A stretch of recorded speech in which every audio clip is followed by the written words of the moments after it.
Tertiary admission rank. Australian tertiary admission rank. So what it is, when you do your HSC exams, it's not testing what you know. It's testing how much more you know than other people who would do the same subjects as you. They don't really want to know if you know everything. They want to know if you know more than the person who's sitting next to you and less than the person on the other side. Because what they're trying to do is not work out how much you know, but they want to rank you and put you in position so that they know these top 500 students are able to go into law. And these next 500 students are able to go into primary education. and these bottom 800 students, they get to be engineers. Oh, it's a new counselling instruction. Now it's funny because everyone knows it's absurd. The whole point of the ATAR is to put you in a line. And our whole society works on a line. Do you hate it when someone pushes in front of you at Macca's or something like that? And you think, dude, can you not see I was standing here? Now, the whole thing is, we are used to ranking. This one is number 1, and this one is number 2, and I'm down here somewhere, maybe close to the line. And that's how we work. And so the person who's ranked first goes first. The person who's ranked highest gets the job. You go for a job, there's one position, there's 50 people applying for it. They look at the resumes, they cut them down based on the resumes to, say, the top 10, and then they interview the top 10, and then they cut those 10 down based on your responses in your interviews to the top 3, and then the top 3 they interview again, maybe with a panel, and get one person for the job. They want the best person for the job. We are used to accomplishment. We're used to being good at things, or trying to be good at things. And that's not actually new. The Olympic Games was to work out who was the best. And they started a couple thousand years ago. This is the modern Olympic Games where we've made it to a whole new business. And so our society is so used to proving how good you are. And so you've got to have a resume, and you've got to have a CV, and you've got to be able to list your accomplishments. First in my class at maths in year 5, and whatever. Yeah. Oh. Actually, for me it was like 5, 6, 7, 8. Who beat me in year 9? Anyway.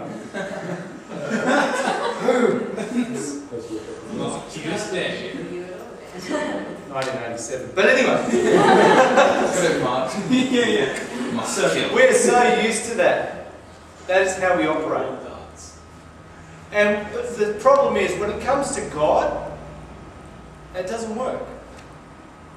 When it comes to God, how good I am is still not good enough.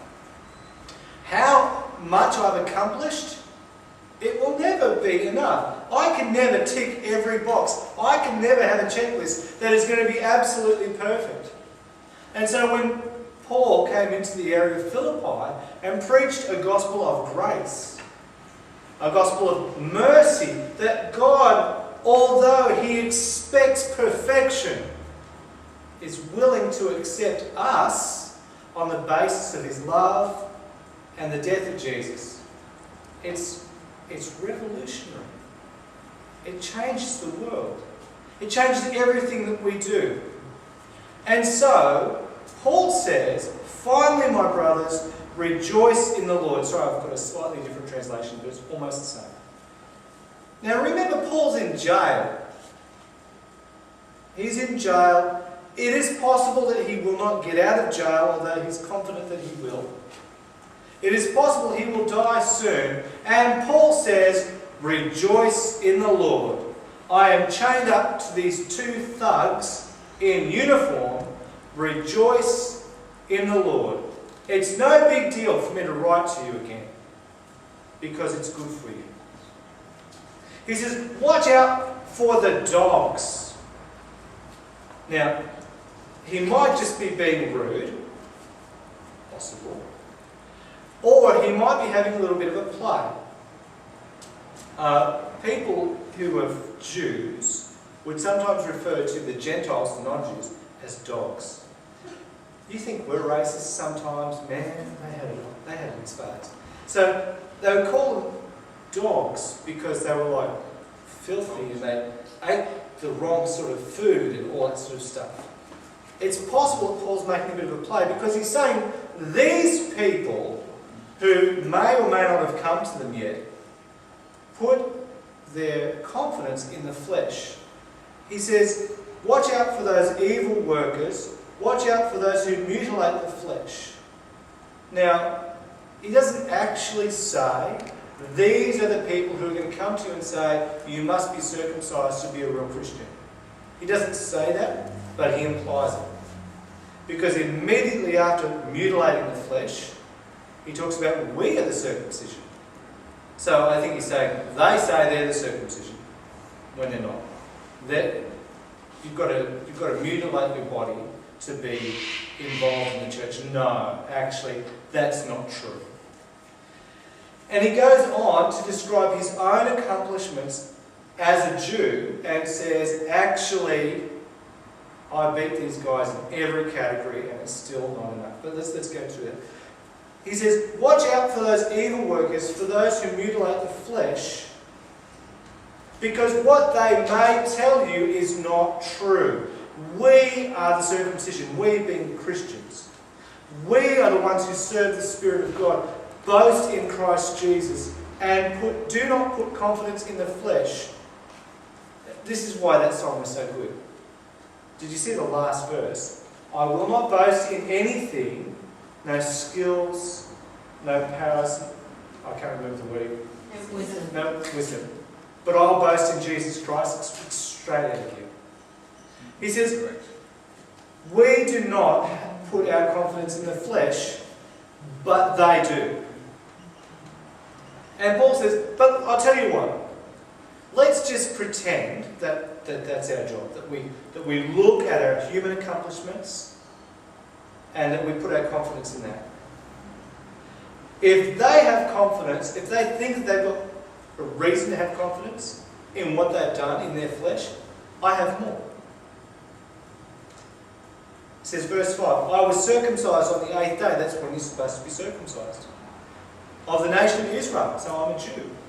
In fact, of the tribe of Benjamin, he could trace his lineage back to Benjamin, the son of Israel.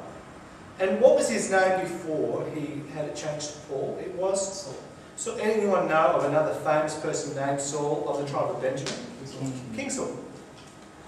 This guy's got some numbers on his side. He says, a Hebrew, born of Hebrews. You can't pick any non-Jewishness in my life. As to the law, a Pharisee. These are the guys who knew it all. These were your go-to guys. What does the law say about eating prawns? I'm not sure. I'll go to a Pharisee. They know it all.